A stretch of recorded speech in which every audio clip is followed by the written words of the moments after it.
I was standing in the corner of the party room with a paper plate in my hand when it happened. The moment that still burns in my mind like a bad movie I can't shut off. My name is Jason. I'm 32, and all I wanted was for my son's 6th birthday to be a happy memory for him. Balloons, party hats, a dinosaur cake he'd been talking about for weeks, the whole deal. But as I walked toward the dessert table to get him a slice, I noticed the cake was missing. At first I thought one of the staff had moved it to the back to cut it. Then I saw it. In the trash. Face down. Smashed. And my sister, Rachel, was standing right there, leaning against the counter like she owned the place, scrolling through her phone with that smug half-smile she reserves for moments she knows will hurt. I asked her what happened, trying to keep my voice calm even though my heart was pounding. She didn't even look up, just shrugged and said, "He didn't deserve it anyway." Like it was a joke. Like my son's birthday cake being thrown away was some kind of moral lesson. I felt my stomach twist, a mix of anger and disbelief. My son was in the corner playing with his little friends, completely unaware that his special moment had just been trashed, literally. I wanted to scream, but all I could do was stare at Rachel, trying to process what I'd just heard. I asked her again, slower this time, if she had something to do with it. She finally looked up, rolled her eyes, and said, "Relax, Jason. It's just cake." It wasn't just cake. It was the look on my kid's face when he'd been telling everyone about his birthday for the last month. It was the fact that I had spent hours the night before setting up decorations because no one else in the family offered to help. It was the way Rachel had been taking little shots at me all day. Comments about how some people go overboard, or "it's not that deep, he's just a kid." And now this. I could feel every muscle in my body tense up. I didn't want to start a scene with kids running around. So I went over to my son, told him we were leaving, and packed up what little was left of the party favors. I texted the parents of the other kids, made some excuse about him not feeling well, and got us out of there before Rachel could say anything else. The drive home was quiet. My son was clutching the dinosaur figurine that came with the cake topper, asking why everyone had to go home early. I told him we'd have our own little party later, just the two of us, and we'd get a new cake. He smiled, which somehow made me feel both relieved and even angrier at the same time. Relieved because he was okay, but angry because he shouldn't have had to be. That night, I sat in my living room long after he went to bed, staring at the phone, waiting for someone, anyone, in my family to call and ask what happened. No one did. But the next morning, my phone rang. It was Mom. She didn't ask about my son, didn't apologize, didn't even acknowledge what had happened. Her voice was shaky, but not with guilt, with panic. "Jason," she said, "I need you to talk to the venue before they cancel Rachel's wedding." I just sat there, stunned, the phone pressed to my ear. She was calling me about Rachel's wedding? Less than 24 hours after my son's birthday had been ruined? I asked her if she was seriously not going to say anything about what happened yesterday. She went quiet for a moment and then said, "Look, I know Rachel can be harsh sometimes, but this is her big day coming up and we can't have any drama with the venue." Something inside me snapped at that moment. It wasn't just yesterday. It was every holiday where Rachel's preferences came first. Every family photo where she got to be in the center because she's the firstborn. Every time I'd been told to just let things go for the sake of peace. My jaw tightened as Mom kept talking about deposits and deadlines and how the venue manager was threatening to cancel because Rachel hadn't paid the balance yet. She wanted me to call, smooth things over, maybe even cover the cost until Rachel sorted things out. I didn't yell. I didn't even raise my voice. I just told her I had to think about it and hung up. Then I sat there for a long time, staring at my son's little toy dinosaurs scattered across the floor, feeling this strange calm settle over me. For years, I'd been the one to keep things running smoothly, to fix things when Rachel messed up, to be the reasonable one. But now, I wasn't sure I wanted to fix anything. And that's when the doorbell rang. I opened the door expecting maybe a neighbor, maybe a package. Instead, it was my dad standing there with his arms crossed, looking irritated like I'd personally inconvenienced him just by existing. He didn't even say hello, just brushed past me into the living room like he owned the place. "We need to talk about Rachel's wedding," he said, glancing at the toys on the floor like they were some sort of offense. I just stood there for a moment, still processing the fact that the man who hadn't once checked on his grandson after yesterday's disaster was now in my living room to talk about money for his favorite child's big day. I asked him straight out if he knew what happened at my son's party. He shrugged, literally shrugged, like he was talking about a weather report. Kids are resilient, he said, waving a hand dismissively. What matters now is making sure your sister's wedding doesn't turn into a circus. That word, circus, hit me harder than I expected. Because to him, that's what my kid's ruined birthday was. Just noise, just an inconvenience. He sat down on my couch like he was preparing for a lecture and started explaining how the venue had called him too, how they were concerned about payment and threatening to cancel if they didn't get the balance. He leaned forward, looked me right in the eye, and said, "You're good with people, Jason. You always smooth things over. Can't you just take care of this? You make more money than Rachel. It's nothing to you." There it was. The unspoken family rule said out loud. Jason fixes things. Jason sacrifices. Jason makes it right because he can. I asked him why Rachel wasn't taking care of her own wedding bill, and he sighed like I was being dense. "She's under a lot of stress," he said. "Planning a wedding is expensive. She's had to cut back her hours at work." I reminded him that Rachel had chosen to cut her hours at work to focus on herself, and had spent the last 3 weekends going on spa days with her friends, something she bragged about in the family group chat. He ignored that, changed the subject, and started talking about how this wedding is important for the family's reputation and how people will talk if it gets canceled. That's when my son walked into the room, still in his pajamas, hair sticking up on one side. He saw my dad and smiled shyly, holding up his toy dinosaur. "Grandpa, look," he said, clearly trying to show off his favorite toy.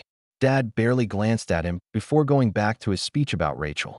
My son's smile faltered, and he went back to his room quietly. I watched him go, and something in me hardened. I told my dad I wasn't sure I wanted to help with Rachel's wedding, not after what happened yesterday. His expression changed instantly. Gone was the calm, reasonable father. He frowned and said, "Don't be petty, Jason. This is bigger than a cake. You know how Rachel is. She didn't mean it."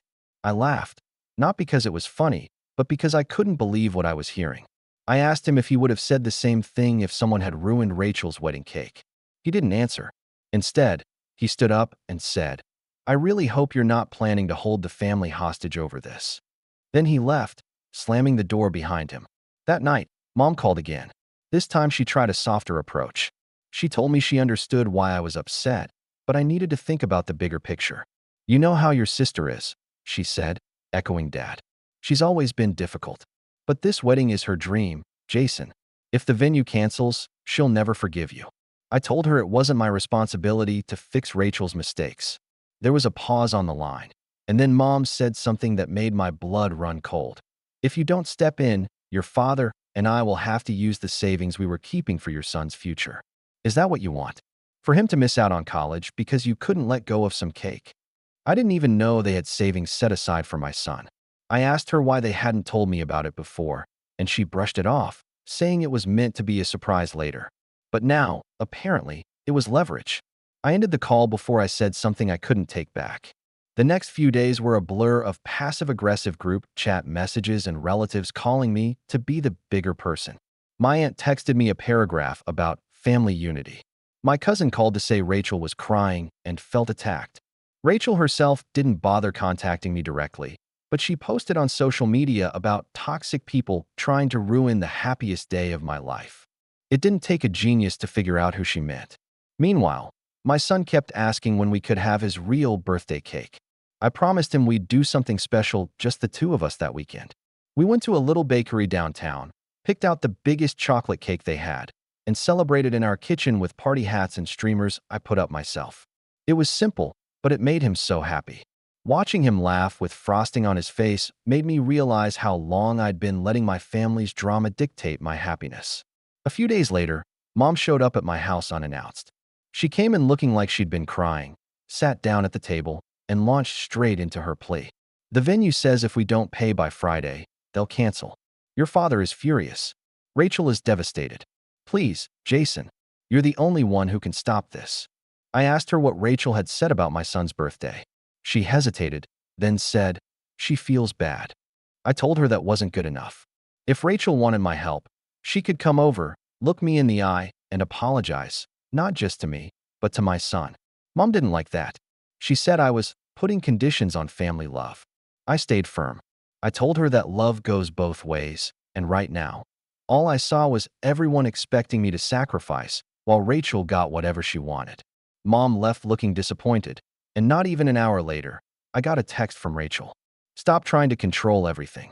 It's not my fault your kid can't handle a little disappointment. Pay the venue or don't, but stop making this about you. I stared at that message for a long time. Then I screenshotted it and sent it to Mom and Dad with one sentence. This is what your devastated daughter thinks. Mom didn't reply. Dad sent a single text. We'll talk later. I knew what that meant. Another confrontation was coming, and I was done backing down. 2 days after Rachel's text, I came home from work to find an envelope taped to my front door. No name, no return address, just my first name scribbled across it in Mom's handwriting. I pulled it off, walked inside, and opened it on the kitchen counter. Inside was a folded letter and a bank statement. The letter was short, almost cold. It said that since I had refused to support the family in their time of need, Mom and Dad had decided to withdraw the savings they'd been keeping for my son and use them to cover Rachel's wedding balance. The bank statement showed the withdrawal, tens of thousands of dollars, money I didn't even know existed until last week, gone. At the bottom of the letter, Mom had written, "We hope you will still come to the wedding and put this ugliness behind us." I stood there, staring at the paper, my hands shaking. My son was in the living room watching cartoons, completely oblivious to the fact that the money meant for his future had just been taken to fund a party he wasn't even excited about going to. My chest felt tight. It wasn't just about the money, it was the audacity. The decision had been made without even asking me, without even a conversation. I called Dad immediately. He picked up on the second ring, sounding annoyed. "I figured you'd call," he said, like this was all just an inevitable step in some plan. I asked him if he really thought it was okay to take money meant for his grandson and spend it on Rachel's wedding. He didn't hesitate. "It's not just Rachel's wedding, Jason. It's a family event. Your son will benefit too, being part of a happy occasion." I almost laughed because it was so absurd it didn't sound real. I told him my son didn't even understand what was going on, that he'd barely seen Rachel in the last year because she never made time for him. Dad's voice turned sharp. "This attitude is exactly why we didn't tell you about the savings sooner. You'd hoard it and make everything about your son when this is supposed to be about all of us." Hoard it. That word burned. This wasn't hoarding. This was planning for the future, for the kid they were supposed to love just as much as Rachel. But to them, his future was negotiable, a bargaining chip to keep the peace. When I got off the phone, I didn't even realize how hard I'd been gripping the counter until I saw the faint white marks on my hands. My phone buzzed again a few minutes later. This time it was Rachel. No apology, no acknowledgement, just a photo of her in a wedding dress at a fitting with the caption, "Thanks for finally stepping up. Knew you'd do the right thing eventually." I didn't respond. I couldn't. Instead, I went into my son's room, sat on the edge of his bed, and just watched him play with his Lego set. He looked up at me, smiling, and said, "Dad, when I grow up, I want to make cakes so no one ever throws them away." I felt something in my chest twist so hard I had to look away. That night, I barely slept. Every time I closed my eyes, I saw that letter, that smug text from Rachel, and my son's little face when he said that. It felt like I was back in high school again, being told to give Rachel the front seat, to give Rachel the last slice of pizza, to skip my plans because Rachel needed a ride. Except this time it wasn't a slice of pizza, it was my kid's future. A few days later, the betrayal deepened in a way I didn't think was possible. I got a call from the school. My son's kindergarten teacher sounded concerned. She said my parents had come by the school earlier that day, saying they were there to pick up their grandson early. Apparently, they told the staff that I had approved it, which I hadn't. Luckily, the school called me first to confirm, but the fact that they had tried to take my kid without telling me left me cold. I called Mom immediately. She sounded cheerful, like nothing was wrong. "We just wanted to take him shopping for a little suit for the wedding," she said. "You weren't answering your phone, so we figured we'd surprise you." I told her flat out she was never to take my son from school without my permission again. There was a long pause before she said, "Jason, you're overreacting. We raised you. We know how to take care of a child. This attitude is why Rachel says you're becoming impossible to deal with." It was like a switch flipped in my head. Impossible to deal with. That's what they called me when I stopped doing their taxes for free, when I told them I couldn't babysit Rachel's dog every weekend, when I dared to say no to anything that inconvenienced me. The next day, I got another letter. This one wasn't taped to my door, it was slid under it. Inside was an invitation. A wedding invitation. My name wasn't on it. Neither was my son's. The envelope had been addressed to me, but inside it said, Mr. Jason plus guest. No mention of family, no mention of my son as ring bearer or anything else. It was a message, and I got it loud and clear. When I called Mom to ask if it was a mistake, she said, Rachel wanted a small ceremony. Kids make things complicated. I asked her if she was seriously telling me that after taking my kid's savings to fund this wedding, he wasn't even welcome to attend. She said, You're welcome to bring a guest. Maybe someone special. It's time you moved on and focused on your own life instead of being so wrapped up in your child. I hung up before I said something that would scorch the earth. I just sat in my quiet house for a long time, staring at that invitation on the table. It felt like my whole life had been leading to this one boiling point. Every slight, every little favor I'd done, every time I'd bitten my tongue for the sake of peace. This was the line. That night, as my son slept, I opened my laptop and started going through my files, emails, receipts, copies of text messages. For years, I'd kept records because I was the one who handled family logistics, vacations, payments, even Rachel's rent once when she'd been between jobs. It was all there. Every time I'd bailed her out. Every time I'd quietly paid for something so she wouldn't face consequences. I sat there until 2 in the morning, piecing it all together like a puzzle, my anger cooling into something sharper, something more deliberate. By the time the sun came up, I knew one thing for sure. They might have taken my son's savings, but they weren't going to take my dignity. Not this time. And that's when Rachel herself showed up at my door. Rachel didn't knock. She just stood there on my porch like she'd been waiting for me to open the door. Her arms were crossed, and she was wearing that same smug half-smile I'd seen at my son's party. I thought about not letting her in, but before I could decide, she said, Can we talk? Her tone was casual, like we were discussing what to have for lunch instead of the fact that she'd just gutted my trust and used my kid's future savings as her wedding fund. I stepped aside without saying a word, and she walked in, glancing around my house like she was checking for dust. She sat down at the kitchen table without being asked, leaned back in the chair, and started scrolling her phone like she wasn't in the middle of detonating what was left of our relationship. So, she said finally, I hear you're mad. Mad. That word sounded so small compared to what I was feeling. I sat across from her and asked if she had any idea what she'd done to me, to my son. She looked at me like I was being dramatic and said, Jason, you're acting like they stole from you. Mom and Dad were just reallocating family resources. And honestly, you should be glad it's going to something meaningful. You can always make more money for your kids' college, but my wedding only happens once. I stared at her, wondering if she really believed what she was saying or if she just enjoyed twisting the knife. She kept talking, explaining how stressful wedding planning had been, how expensive everything was, how she had to cut work hours because she needed to be present for fittings and tastings. The more she talked, the more I realized she didn't see me as her brother. She saw me as a resource, a tool to be used to smooth out the bumps in her life. When I didn't say anything, she put her phone down and said, Look, I get that you're hurt, but this isn't just about you. The family needs you to step up. You've always been the responsible one. It's who you are. And let's be honest, Jason, it's not like you had big plans for that money anyway. That last sentence hit me like a punch. I stood up and told her to leave. She acted surprised, like I was overreacting, but when she saw I wasn't joking, she rolled her eyes and muttered, Fine, just don't ruin the wedding with your mood. Then she walked out, slamming the door so hard the frame rattled. After she left, I sat at the table for what felt like hours, staring at the empty chair she'd just been sitting in. It was quiet, too quiet, and that's when it really hit me. I wasn't just angry anymore. I was empty, tired, done. That night, I didn't eat dinner. I didn't sleep.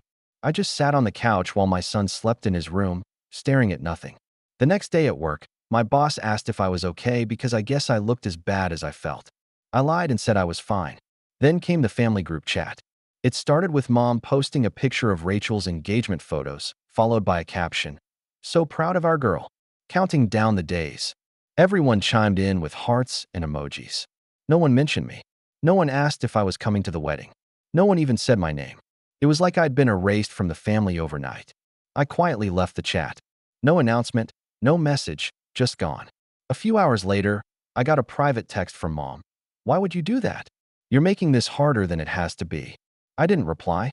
Over the next week, the silence from my side must have made them nervous because the phone calls started ramping up. First Mom, then Dad, then my aunt, then even my grandmother, each one delivering their own version of the same lecture. Family is everything. Rachel is sensitive. I need to be the bigger person, and so on. Every time I let the calls go to voicemail, I felt a little bit lighter and a little bit lonelier. The real low point came the following weekend. I had promised my son we'd go to the park, but when we got there, I saw Rachel and Mom sitting on a bench, sipping coffee. They looked up when they saw us, and Rachel smirked.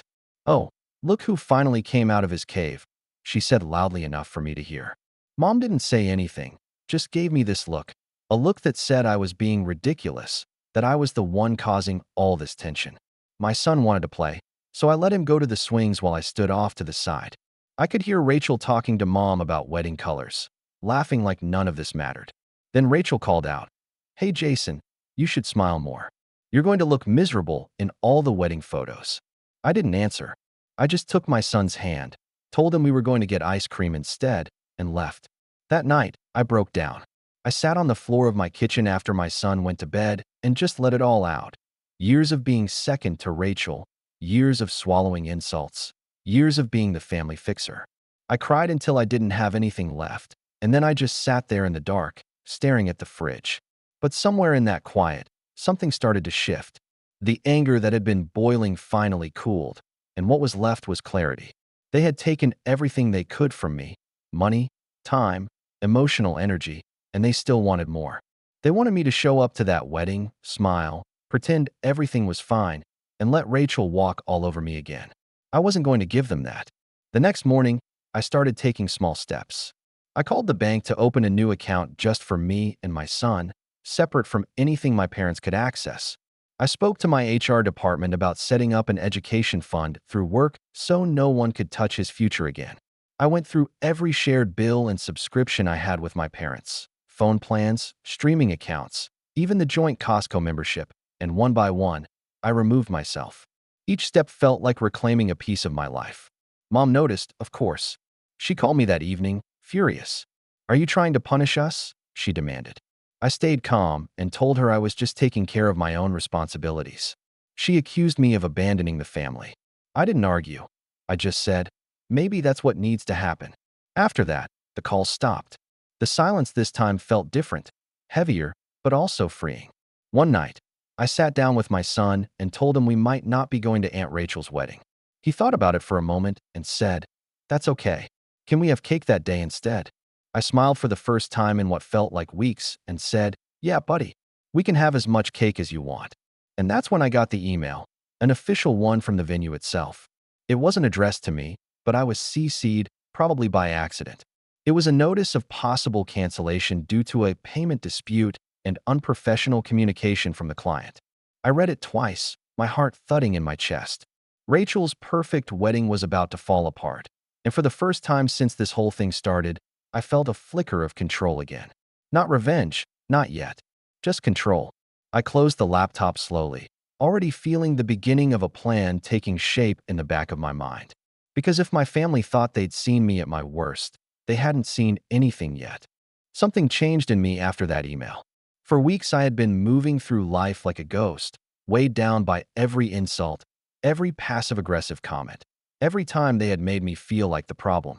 But now I had proof that the perfect image they were clinging to, the dream wedding, the family unity they kept throwing in my face, was already crumbling on its own.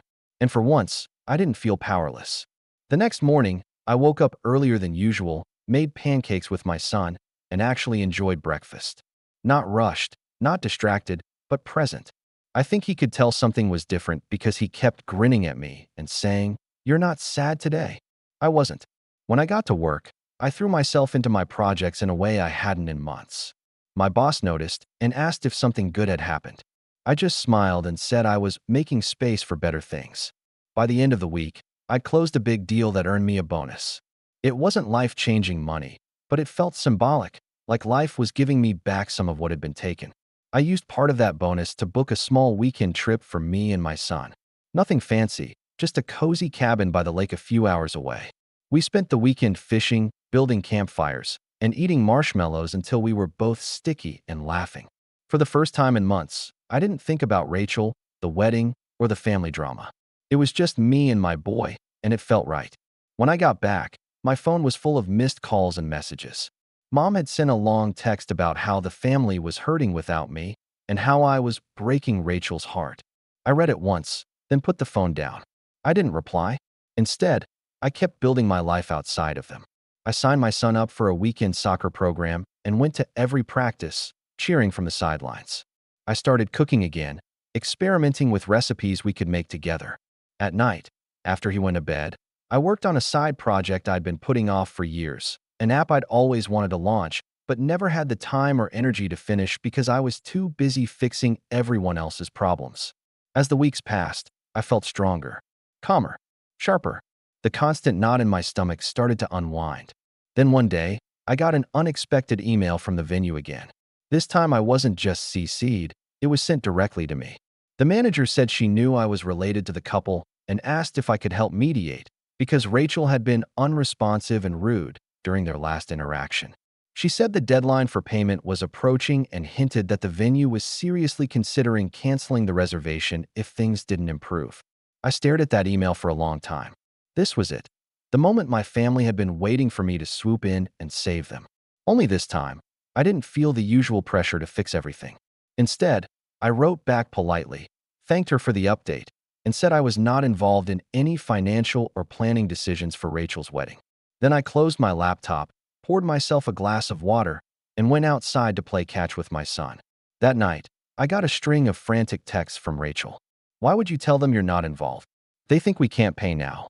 Do you want my wedding to get canceled? I didn't reply. The next day, she sent another message. Fine. If you want to be a jerk about it, just know you're dead to me after this. I sat there reading it, and instead of feeling crushed, I felt free. Like a weight had been lifted. That freedom made me bold. I decided to take a social media break, not to avoid them, but to reclaim it. I cleared out my friend lists, archived old family photos, and posted a single update. A picture of me and my son at the lake, smiling with the caption, "Best weekend ever."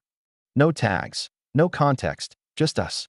Within an hour, my aunt texted, "Looks like someone's finally moving on." Good. As my personal life improved, so did my work. My boss called me into his office one afternoon and said he was impressed with my recent performance and wanted to recommend me for a senior position that had just opened up. It would mean more responsibility, but also a big salary bump and more control over my schedule, which meant more time with my son. I accepted.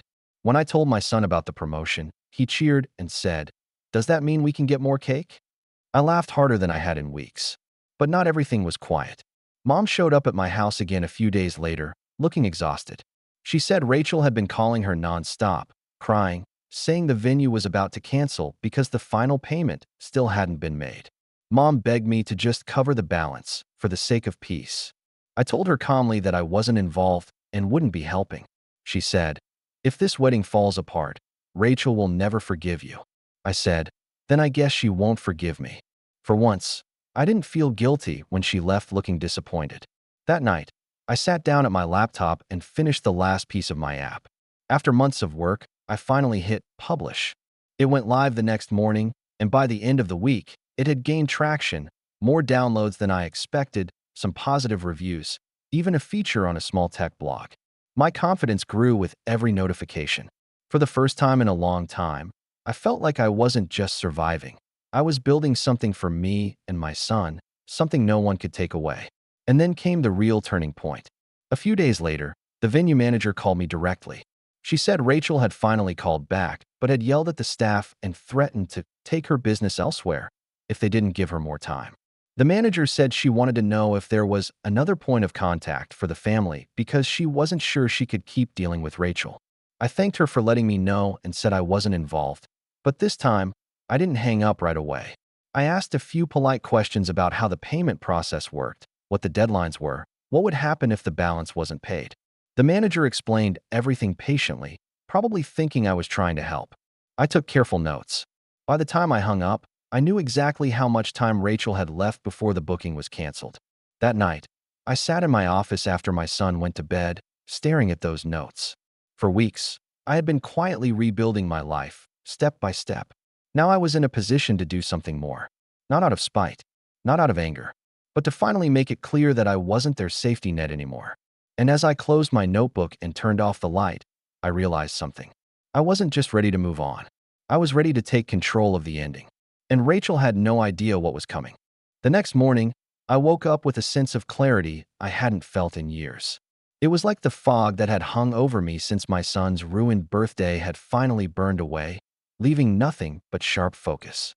I knew what I needed to do, not just to protect myself and my son, but to finally draw a line that couldn't be crossed. My first step was subtle. I called the venue manager back, not to interfere, but to ask a few more detailed questions under the guise of being a concerned family member.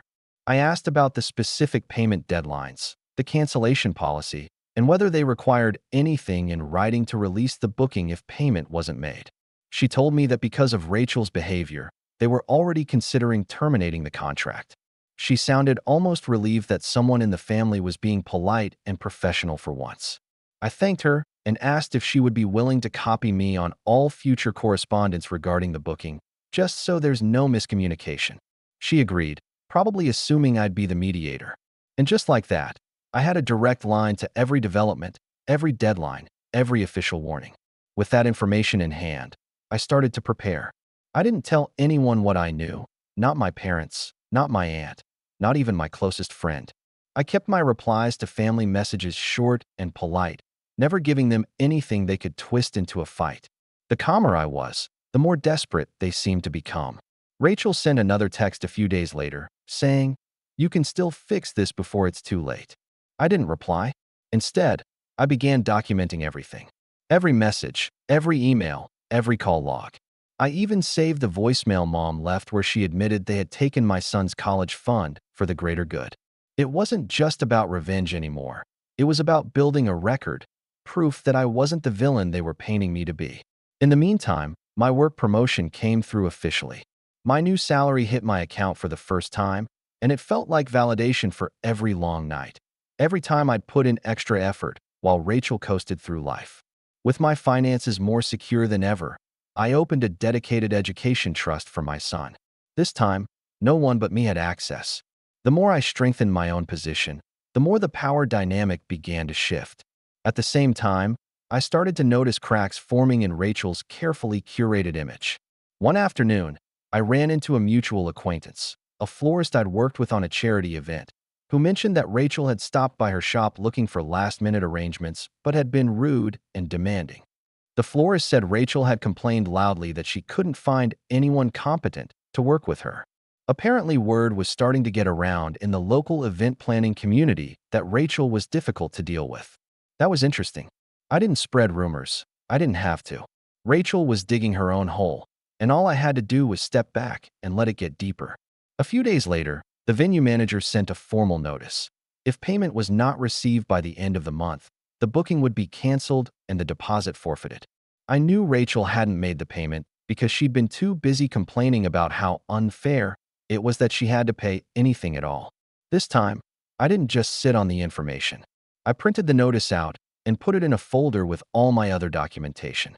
I wasn't ready to use it yet, but I wanted to be ready when the time came. Then something unexpected happened. Mom called and asked if she could come over alone, without Dad. When she arrived, she looked tired, older somehow. She sat down at my table and said, "I don't know what to do with your sister anymore. She's out of control." It was the first time I had heard her say anything even remotely critical of Rachel.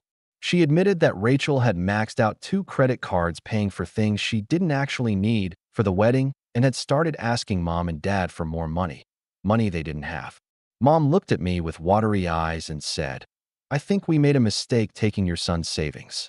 We just wanted to make things easier for her. But it's never enough." For a moment, I almost felt sorry for her. Almost. But then I remembered the letter, the threats, the way she had tried to guilt me into paying for Rachel's mess. So I told her calmly that she had a chance to make things right. She could start by talking to Rachel and making her apologize, not just to me, but to my son. and she could replace the money they had taken, even if it took time. Mom nodded slowly, but I could tell she wasn't ready to take that step yet. She said she'd think about it and left. That night, I received another email from the venue manager. This time, Rachel had missed a scheduled call entirely. The manager was clearly fed up and said this was her final courtesy notice before cancellation. It was like watching a storm roll in from a distance, knowing exactly when and where it was going to hit. I decided it was time to make my own move, quietly, carefully.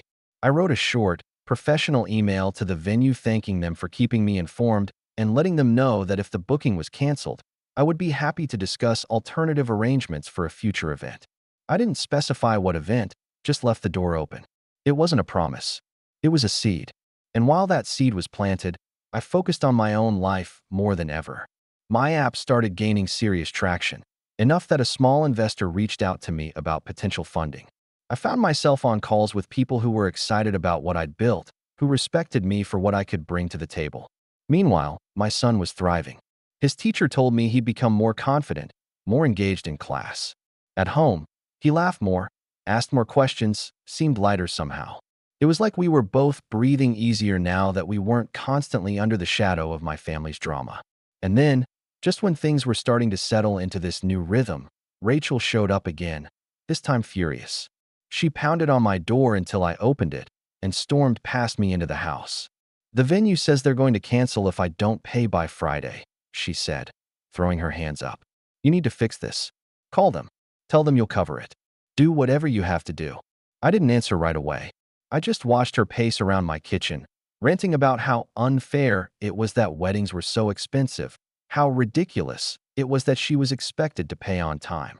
When she finally stopped to catch her breath, I said, very calmly, "I'm not going to fix this for you. Not this time." Her mouth fell open. "You're serious?" "Yes." She glared at me for a long time, then said something that confirmed what I already knew. "If this wedding gets canceled, it's on you." She stormed out before I could reply, leaving the door open behind her. I closed it slowly, locked it, and stood there in the quiet. This was it. The moment I had been waiting for. The moment when they all made it clear that they weren't going to stop pushing until I pushed back. And for the first time in my life, I was ready, really ready, to push back in a way they would never forget. Because now I had the information, the leverage, and the calm, deliberate patience to use it. And when the deadline came, I wouldn't just be a spectator. I would be the one holding the final card. Friday morning came with a strange kind of stillness. I woke up before my alarm, made coffee, and stood by the kitchen window as the sun came up. I could feel it, this quiet, steady anticipation humming under my skin. Today was the deadline. The day everything came due, literally and figuratively. I sat down at my desk and opened my email. Right on schedule. There it was, the final notice from the venue, stating that if payment was not received by 5 p.m., the booking would be canceled and the deposit forfeited. They had CC'd me, as I had requested, which meant I had it in writing. I didn't reply right away. I let the clock tick for a few hours while I focused on work, taking calls, and answering messages, all the while feeling this calm, methodical energy building inside me. Around noon, my phone started lighting up with texts from Mom. "Jason, please, just talk to your sister. The venue says this is the last chance. Don't let her big day be ruined." Then from Dad, "Step up. Be a man. Handle this." And finally, Rachel herself. "You have until 5. If you don't pay, don't bother coming to the wedding or talking to me ever again." I almost laughed at that one. The threat wasn't really a threat. It was a promise. At 4:45 p.m., I opened my laptop and drafted one simple, professional email to the venue manager. "Thank you for keeping me informed. I understand today is the final deadline for payment on the booking under Rachel. If payment is not received and the contract is terminated, please let me know as soon as possible. I would like to discuss reserving the venue for a future private event on a different date." I sent it, closed my laptop, and went outside to play soccer with my son until the sun dipped below the horizon. When we came back inside, there was a new email waiting for me. "Dear Jason, as of 5 p.m. today, no payment has been received from Rachel. The booking has been canceled in accordance with the contract terms, and the deposit has been forfeited. Please let us know if you would like to discuss a reservation for a future date. Best regards, Venue Manager." I felt this wave of quiet satisfaction wash over me. Not gloating, not petty, just final. That night, I posted a picture on social media of me and my son eating ice cream on the couch with a caption that simply said, "Good day." Within an hour, my phone buzzed with a call from Mom. I let it go to voicemail. Then another from Dad. Ignored. Then a barrage of texts from Rachel, each one angrier than the last. "Are you happy now? You ruined my wedding. You're disgusting. You'll regret this." I didn't respond to any of them. Instead, I called the venue the next morning. I spoke to the manager directly and arranged to reserve the same date, but not for a wedding, for a private celebration dinner.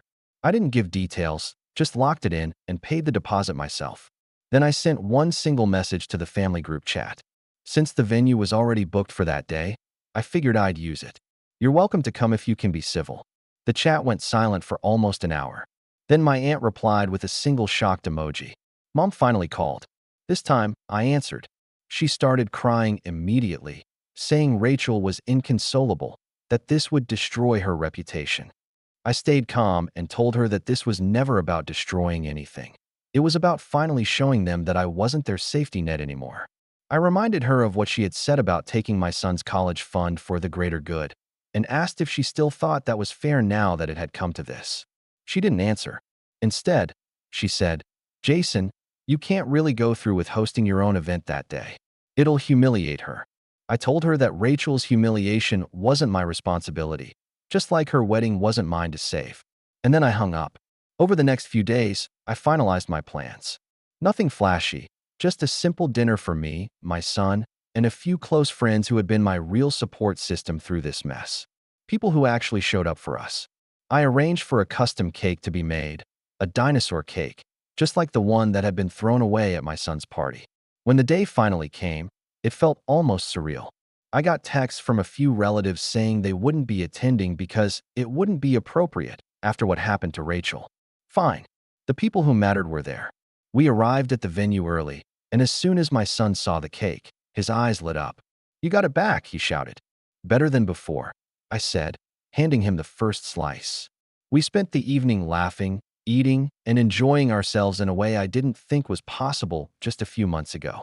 And as I watched my son blow out the candles on the cake, months late, but no less special, I realized that this was what I had been fighting for all along. Not revenge for revenge's sake, but peace. Halfway through the dinner, I got a notification on my phone. Rachel had posted on social media about the most painful day of her life, saying how she had been betrayed by her own brother. The comments were full of sympathy, but also questions about why she hadn't paid her own venue bill. I didn't reply. I didn't explain.